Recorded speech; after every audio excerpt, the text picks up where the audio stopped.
waraxmatullaahi wabarakaatu. Waa gabadhiinii Hooda Ayaan, janku waa jankiinii Hooda Ayaan, isqurxinta iyo cunto karinta.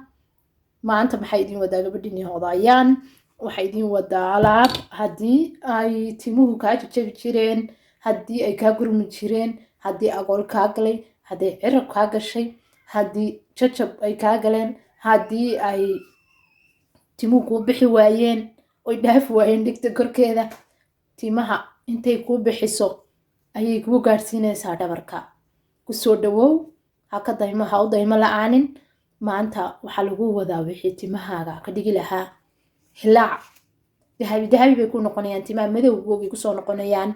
Xataa timaha kalarku ka tegay ee jilcisada dilootay way u fiican tahay. Tan waxa weeyaan siidhka bahalka la yidhaahdo biyahana lagu darsado, inta badan fitamiino fara badan buu leeyahay. Halkii tartiinku ku galaya iyo jilcisada timaha jajabku ka goynayaa, wuxuu ka goynayaa jajabka iyo agoolka. aad iyo aad buu u fiican yahay isagu. beedkana waxaad ku daraysaa ukuntaas casaanka ah, malabka waad garanaysaa, isagu aad iyo aad buu ugu fiican yahay jirka iyo timahaba. afakaadhaduna maasha allah aad iyo aad bay ugu fiican tahay. muuska isaga fitamiinada laga helo aad iyo aad baad u taqaanaa, cunitaan iyo korka iska mariba. intaas ayaynu isku daraynaa insha allah. markaynu intaa isku darno waynu isku ridqaynaa, markaasaynu mashiinka isugu darsanaynaa. kaa ha moogaanin, timaha jileec buu kaaga dhigayaa, insha allah. inaad jileec timaha haddii ay jajabayaan oo sii siibmayaan, baalkaasu aad buu ugu fiican yahay timaha. in la ogaado habla waxaan lahaa isla ogaada, aad iyo aad iskula ogaada. kaas beedka isaga laftiisu tintaa wuxuu siinayaa quwad. yogurka maasha allah aad buu ugu fiican yahay, isagu.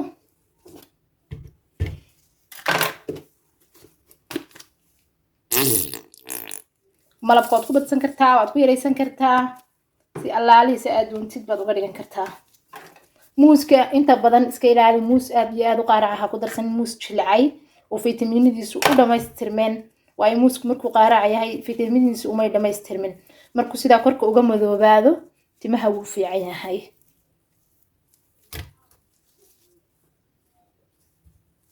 afakaadhada ta cagaarka inta badan uma fiicna, waa inaad sidaa u yara madow aad raadsataa. waayo sababta fitamiinadu way dhamaystirmeen, si fiican bay ugu dhamaystirmeen. waxa weeyaan mid u wanaagsan markaa.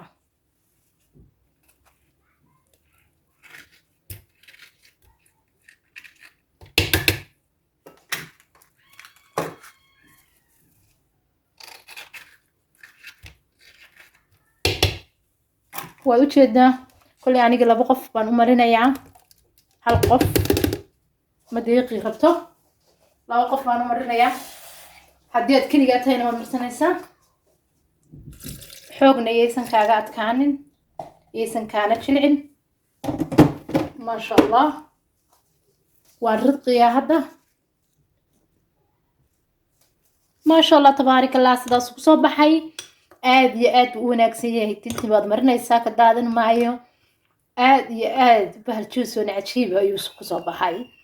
tinta aad iyo aad buu ugu wanaagsan yahay. hadday tahay jajab, hadday tahay tinta ku gurmaysa, hadday tahay tintoon baxahayn, hadday tahay agool, hadday tahay tintu markay fooda hore kaa guranto, aad iyo aad ayuu ugu fiicaya tinta. madow bay xataa tinta kalarka siinaysaa. 7 jeer isticmaal, ilmahaaga u mari. 7 jeer tinta u mari. maasha allah waa wax loo bogay. isagaa jilciso iyo dawooyin timaha la mariyo ka wanaagsan. aad iyo aad baana ugu fiican tahay caruurta iyo dumarka waaweynba. waayo sababtoo tintii gabadha iyadoo yaroon da'deediiba gaadhin ayay ciraysanaysaa. cirada horta waaba ka hortegayaa, midab madowna wuu usoo gelinayaa timaha. maasha allah haddii aad ku dadaashid adiga ayaa arki doona tintaada isbedelkeeda inay dhabarka dhaafto oo tin badan oo shaxshaxda haysaad yeelatid. waa janankiinii Hooda Ayaan. ku soo dhawaada.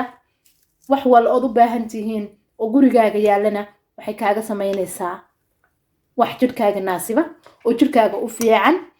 hadday ma la'aanin soo booqo channelkeena haddii aadan subscribe siinin subscribe sii haddaad nagu cusubtayna subscribe like iyo shareka commentiga waxalaaliya waxaad fahmi weyda commentiga iigu reeb anaa kuu sharixi doono insha allah waxaan u taaganahay inaan sidii gurigeena dhexdiisa wax degdega aynu uga samaysan lahayn aynu gabdhaheena soomaaliyeed uga maarmi lahaayeen waxyaabo fara badan oo ay dabadda kasoo iibsadaan uun quality lahayn ay midbaqoga uga samaysan lahaayeen ayaan u taaganahay waa walaashiin hooda ayaan jananku waa janankiini isqurxinta iyo cunto karinta kusoo dhawaada walaashiin hooda ayaan waxay idin leedahay gacmo furan iyo qalbi furan kusoo dhawaada asxaabteena aynu ku saaxiibnay hawada iyo midiyaha qalbi furan baan idin leeyahay walaalahaygii meel kasta iyo madal kastoo joogtaana ilaahay ha idinku ammaansado waxaan idin leeyahay like-ta iyo subscribe-ta mid fara badan weliba igu soo caawiya insha allah waxaan idin leeyahay soo dhawaada gacmo furan madbakhiina ka dherga iyo isagay alaab badani taallaaye